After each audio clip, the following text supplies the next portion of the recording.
Hi, everybody. My name is Jake Milstein from Critical Insight. I'm joined here by Fred Langston, who spent more than 30 years doing cybersecurity for hospitals and healthcare entities.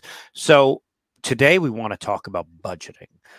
Fred, whenever I go to conferences, whenever I go anywhere, board members say to me a lot, hey, the CIO comes and gives budget presentations, but there's never enough money. How do we figure out how to budget? And there are three mistakes people make. Can you talk about the mistakes you see and how hospitals should think about cybersecurity budgeting? Sure. So the first thing, and it really is directly related to that, is not having enough budget, set aside for security. Uh, we try to get across to people, and we have an incident response team that goes out and helps entities like this recover from incidents. That is always vastly more destructive, more costly, has a greater impact to reputation, can even impact patient care. The number one thing that we all care about in healthcare is not impacting patients. So if you're not spending on security, the day will come. I mean, it is almost, I would say it's a guarantee that the day will come when you will have a breach and you will not be able to respond rapidly enough. And it's going to cost you a lot more than you would have if you had spent it ahead of time. And the negative impacts are going to last a lot longer for your organization than you had hoped. So this is what we call a foreseeable event. It's something will happen. And if you're not doing your due diligence and putting the budget towards addressing what is a foreseeable event, you're even starting to get potentially to what they call negligence. In other words, you knew it was coming and you didn't do anything. So, and I like to get this message across to the CMO, the chief medical officer at these organizations, because ultimately that's the person who's going to have to say, I have to start diverting patients. And I've got a patient here I don't know how to treat, and I'm having to move everybody to paper. That is a horrible position as a CMO to be in. And we try to help them understand that this cybersecurity component is a much a part of providing patient care as the doctors and nurses and the technology you use. Yeah, and I mean, I'm thinking about that one hospital that we've talked about before. Not our customer. I met them at one of the AHA conferences. They had a cyber incident. All said and done, a year later, they looked back. The total cost of it was $5 million. It was 5 million. This is a regional hospital, so this is Yeah. not multinational. $5 million. Insurance covered half of it. And so they had to find $2.5 million to cover the rest. And by the way, still dealing with the reputational harm. So, Fred, mistake number one people make is they try to spend everything on protection, right? That doesn't work. No, no.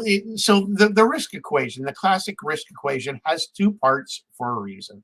One of it is to minimize the probability of somebody taking advantage of a vulnerability and then taking, and stealing data or doing bad things. That is the prevention component. Equally important is the impact component. The reason we do risk assessments in HIPAA and not just gap analysis like most other industries is because we want to know the impact, what bad things can happen if a bad guy takes advantage of this vulnerability. So to manage that impact component, you have one tool, and that is monitoring and responding as quickly as possible. So if you don't have the ability, the visibility into what's going on so you can identify when bad things are happening. You can respond rapidly. You have visibility to know all the things the bad guys are doing because the one system you may be noticing things are might just be a symptom of a much larger problem. And you need to have the ability to respond rapidly. So once we've identified something, I need a team that has an incident response plan, that is trained, that has the tools they need, and then has gone through exercises to know how to do this. Because the first time will be a disaster because you're learning something on the fly. Do a tabletop exercise ahead of time.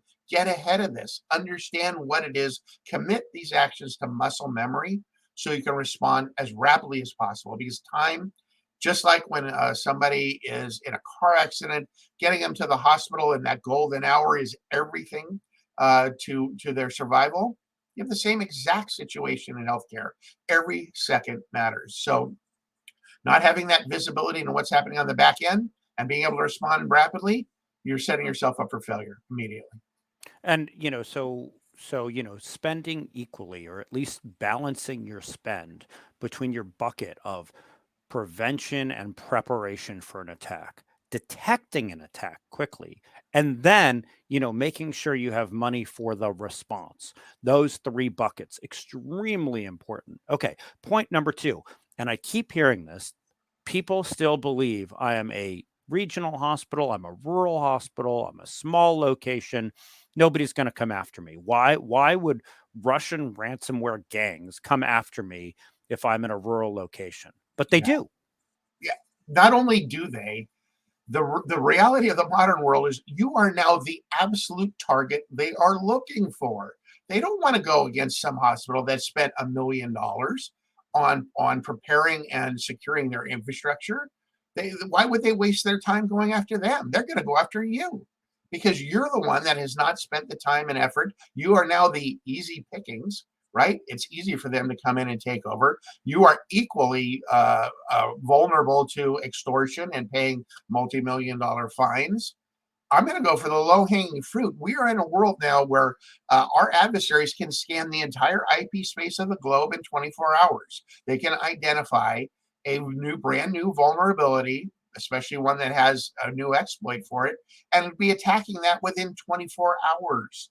Okay, most of us are just barely able to get things patched within 30 days, right? So they know that I'm going to go to the least enabled, the least resourced entities because they're the easiest to attack. And frankly, most people have insurance now. So they're just banking on, hey, the insurance company's going to hand me a couple $1,000,000 to go away. Why wouldn't I go after the low hanging fruit? Yeah, and I'm thinking about that one organization that they got hit by ransomware. The ransomware criminals said, "Give us $2.9 million."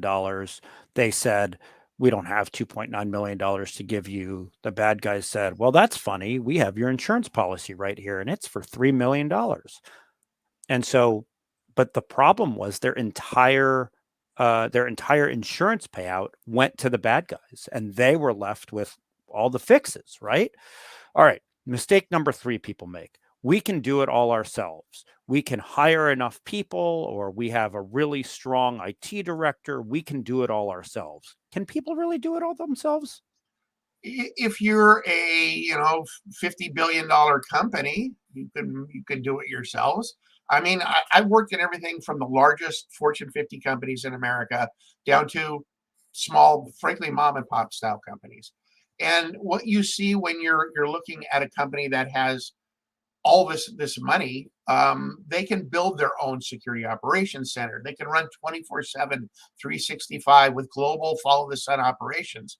If I'm a rural critical access hospital in Utah, I can barely run 24/7 except for maybe my emergency room, right? Let alone having an IT staff and a security analyst who are highly trained and difficult to hire, running 24/7. You need to outsource every everybody except the very largest enterprise in healthcare should be looking to outsource significant components of their operation because you don't want to be in the business of being a full-blown security monitoring company. I mean, there are companies like ours that are built specifically to do that. There's a reason we're here. It's because it's next to impossible to do yourself. So stop trying to do the impossible yourself. Okay, that's a bad strategy. Pick the things that you do well, identify what can be outsourced, and find some good providers to help you augment your organization with external assistance. People that are experts that do it 24/7, that's all they do, rather than taking and having an internal resource and having them wear five different hats and hope they do a couple of them well. Speaking of finding a good provider, so the American Hospital Association, led by John Rigi as the head of cybersecurity, chose Critical Insight as a preferred provider for managed detection response.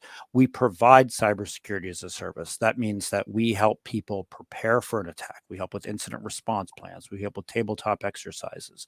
We do HIPAA risk assessments. We help with penetration tests. We help build, Fred, this one just came up, helping build security policies for new hospitals. Then there's the AHA preferred, which is the managed detection response. That means we have a security operations center where we watch your network 24/7. We detect an attack faster than somebody internally can. And then there's the response. We can rapidly quarantine assets. We can build a custom response plan, build playbooks out, and we can do an incident response retainer so that you know that in the coming year, if something happens and you pick up the phone, there's somebody who's going to help you 24/7, 365. That prepare, detect, respond is what we do. We're excited to be able to work with the American Hospital Association on the managed detection response portion. Also, one thing I forgot to mention in there is vulnerability scanning, which is what Fred was talking about when Fred's talking about patching, running vulnerability scanning so that you know when you have something that needs to be, that needs to be patched. Now, I want to go over this one more time. I said that there were 3 mistakes people make. Number 1, don't make the mistake of spending everything in protection. The bad guys will get in. Just look at what's going on in the world. If the bad guys can get into the US government, the bad guys can get into a hospital system as big as Common Spirit, the bad guys can get into all sorts of organizations, they will get in, right? So it's not just about protection, it's about detection and response as well. There's believing an attack won't happen to you. If you believe an attack won't happen to you, you're wrong. And lastly, not outsourcing anything.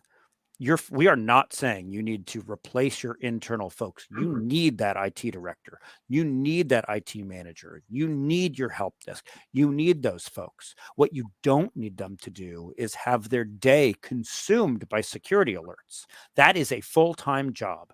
That is a full-time job. In fact, it's a full-time job for a 24/7 team.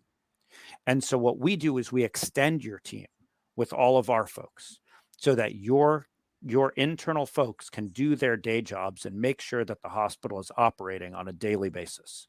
So if you want to visit us, it's criticalinsight.com. For Fred Langston, I'm Jake Milstein. Thanks for joining us, everybody. Thank you.